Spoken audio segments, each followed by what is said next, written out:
started to work late. She was so disorganized. She never apologized.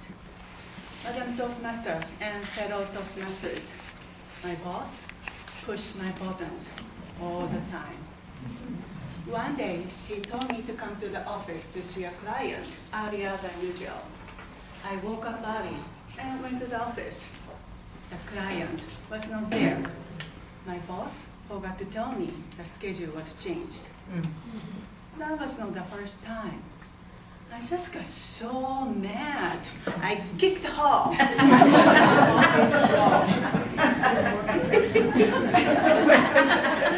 The next day, my boss asked me, Hiroko, why do we have a hole in here?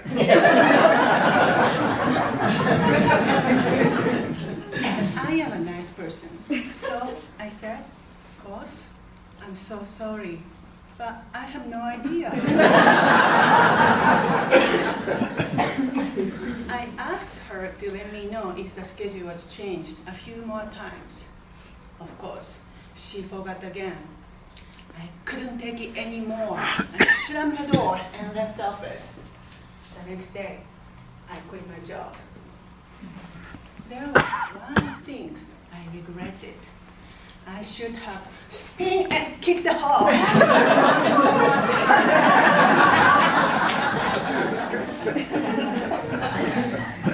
had a boss before her. I hated him. I had a boss before him. I hated him too. I hated all my bosses. At one point, I started wondering, maybe there is something wrong with me. From my bosses. That's a big problem. I asked a question to myself. How can I solve this big problem? Fortunately, I started getting hints to solve my problem. The first hint came from my teacher. She said, Hiroko, you are thinking you get mad because people push your buttons. That's not true. You have buttons to be pushed.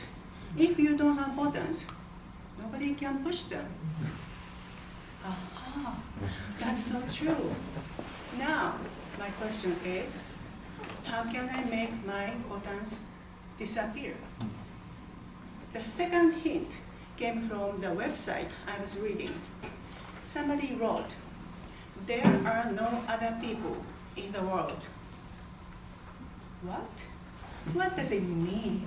If there are no other people, who pushes my buttons? That became my next question. I waited for the third hint, but it didn't come right away. Meanwhile, people kept pushing my buttons. I was tired of getting mad. I wanted to be alone. I decided to go to a meditation retreat.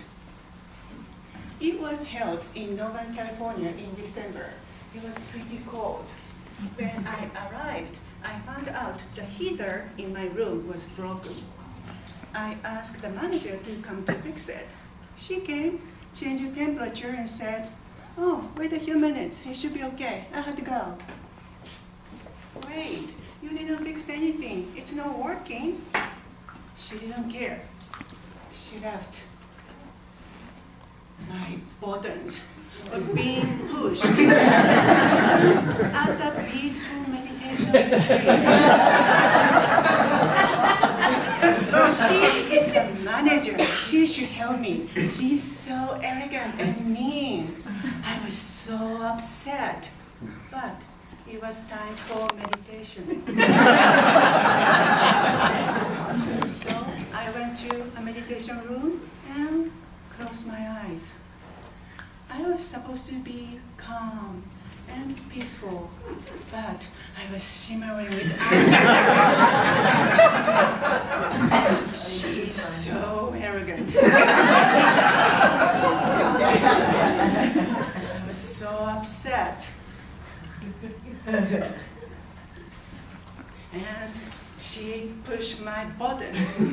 After my angry meditation, I went back to the room. thinking, oh, I have to sleep in a cold room tonight. I opened the door. It was warm.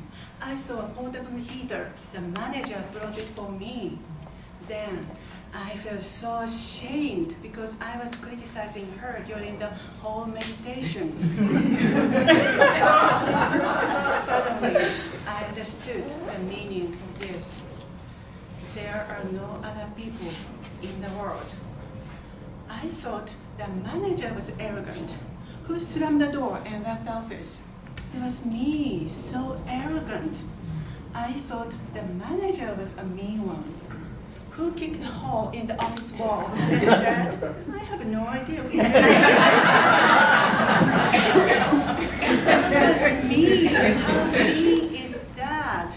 I was just seeing myself in the manager's attitude. She was just a reflection of myself.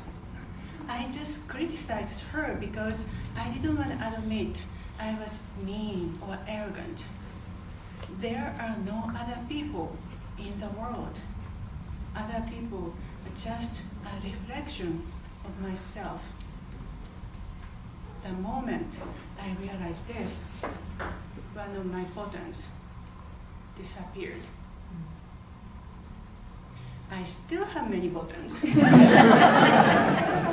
But at least I don't say this anymore. Don't push my buttons. No one can push my buttons. I am the one who pushes my buttons. One question still remains. Who's pushing your buttons?